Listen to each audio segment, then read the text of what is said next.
The Olympic Games, the single greatest platform for track and field, and it's honestly not even close.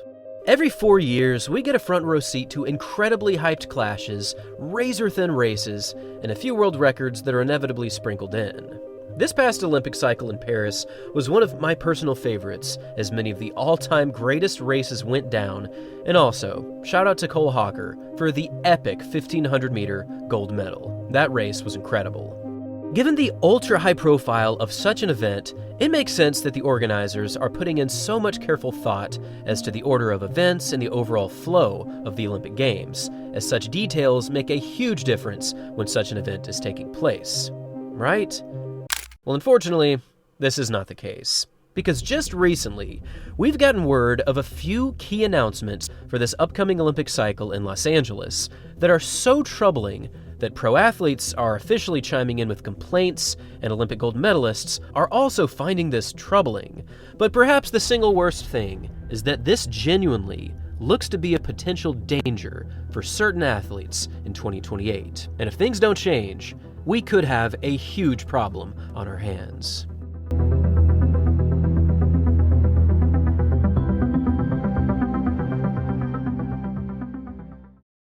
The 2028 Olympics, the 34th installment of this competition, will be taking place in Los Angeles, California, a site that hosted these games all the way back in 1984.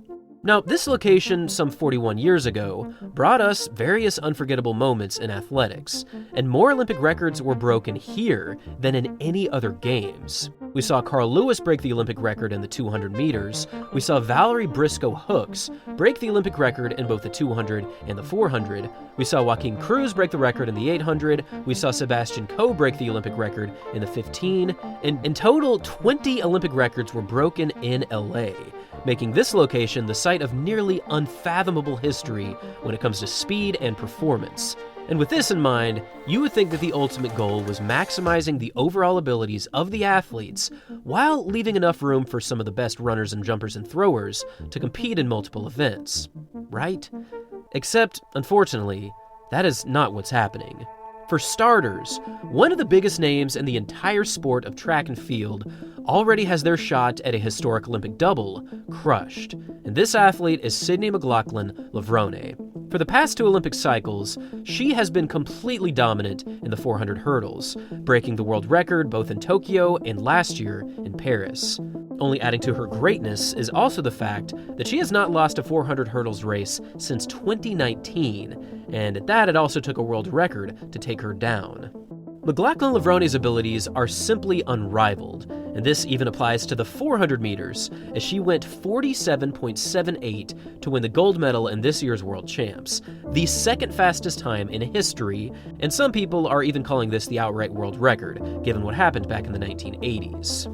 Now, over the past couple of months, McLaughlin-Levrone and her coach Bob Kersey have been very optimistic about the prospects of winning both the 400 and the 400 hurdles come the Los Angeles Games. A challenging task for sure, but when it comes to McLaughlin-Levrone in championship moments, you would be a fool to doubt her abilities. This kind of double would be unbelievable to witness, as it has never been achieved by a single athlete in history. However, based on the current schedule for LA in 2028, this simply looks impossible. Here's the current lineup for the women's 400 and the women's 400 hurdles at the moment for the LA Games. If McLaughlin were to attempt this, she would have to overlap racing in both events on Tuesday, July 18th and also Thursday, July 20th. Now, it's mostly July 20th where such a huge problem would potentially arise, as she would be required to run in the 400 hurdles semifinals and then run in the 400 final just about 1 hour later. This just is not enough time to cool down and get ready for such a huge final, because when an athlete is looking to go into such a race, they should be ready to give 100% of their efforts without having to worry about the risk of injury. However, if she were to attempt this double, she would unfortunately have to worry about such a thing happening, especially for this Thursday session.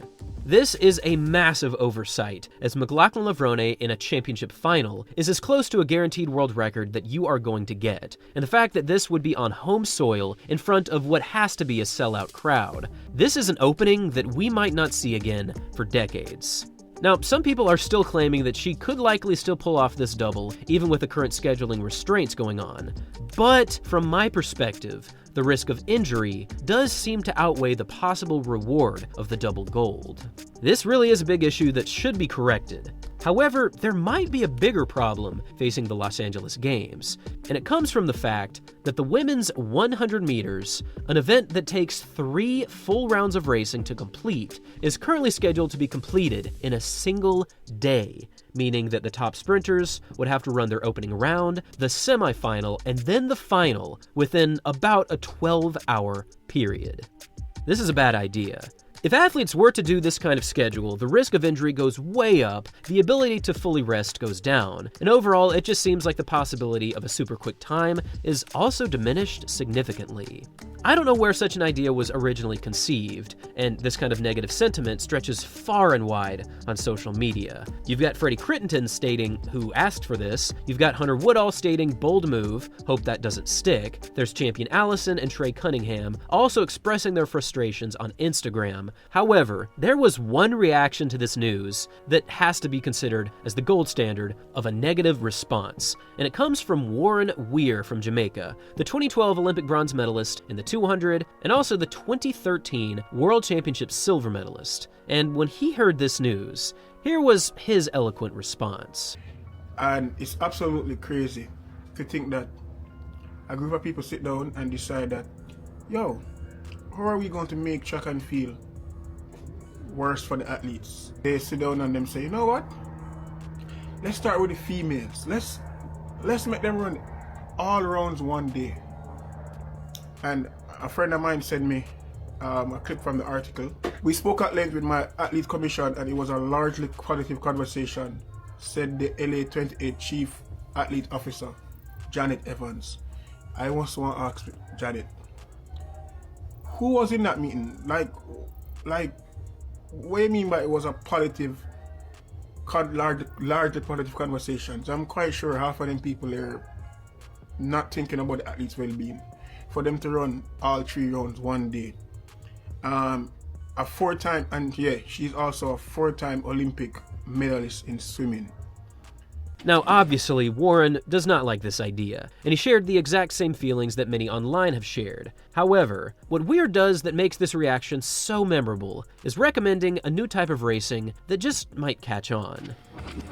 Since we are dealing with chaos, here what we can do. I have a better idea. How about we just run? Like, we already picked back to back. How about we make it one better and just make them walk back? Just like training. Yeah, walk back. As soon as you finish, and the next heat go, and the next heat go, and by the time all the heats them finish for round 1, semi-finals go same time. And after semi-final done, you walk back to the start, and we'll make the finals just run same time. What about that? That would be much better. Yeah. Let's do that. Because since we have picked madness, let's just do that. So my suggestion is walk back. So all 3 rounds one day, and just walk back to the start line. So that way you don't have to warm up back. That way you don't have to cool down. You know, you're already ready to go. Yeah, that's what we're doing. That's my suggestion. Because y'all crazy. Now, this idea is obviously a sarcastic approach to the already bizarre idea to have them racing 3 times in a single day. But given that Warren is an Olympic medalist, he clearly knows what he's talking about, as do many others that are expressing their ideas online. But what is just so incredibly strange is what happens when we go over to the World Athletics website, where they talk to some Olympic officials moving into LA, and they are reporting the exact opposite feedback that we've just covered from various athletes. In this article, it states that this is Olympic innovation at its best. By collaborating with World Athletics and listening directly to their athlete community, we've created something unprecedented with the women's 100 meters. I'm not sure that's the case here. We are thrilled to showcase the fastest women in the world on day 1, allowing them to inspire a global audience at the start of the most comprehensive Olympic sporting program in history. And this comes from Shanna Ferguson, the LA 28 Chief of Sport and Games Delivery Officer.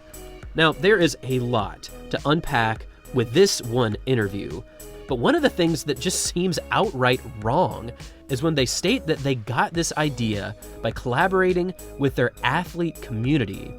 I am not sure any athletes that would like this idea, because in order to run your fastest in the final, you need rest, and you need the ability to get away from the track and just do other things. Based on all the previous feedback that I've been seeing, this really does seem to be the opposite of what many are thinking. A lot of people are worried about injury on the day, and many believe that a fast time just won't be possible through racing 3 times in 12 hours. Meanwhile, this article here makes it seem like athletes are begging for something like this to happen. Either there was a huge lapse in communication, or someone is just outright lying because there was some kind of odd scheduling conflict that forced this kind of thing to happen. But either way, this just seems super off from reality, and the more I read about this, the more that it just doesn't make sense. There is the possibility that these two situations will be shifted or changed moving into LA 2028. But for now, this really does seem to be problematic, and this seems like a massive oversight from the IOC. Now, I would love to hear your thoughts on these two situations. What do you think about the women's 400 and 400 hurdles situation, and what do you think about the women's 100 meters? Leave your thoughts in the comments section down below. Thanks for watching, everyone. Until next time.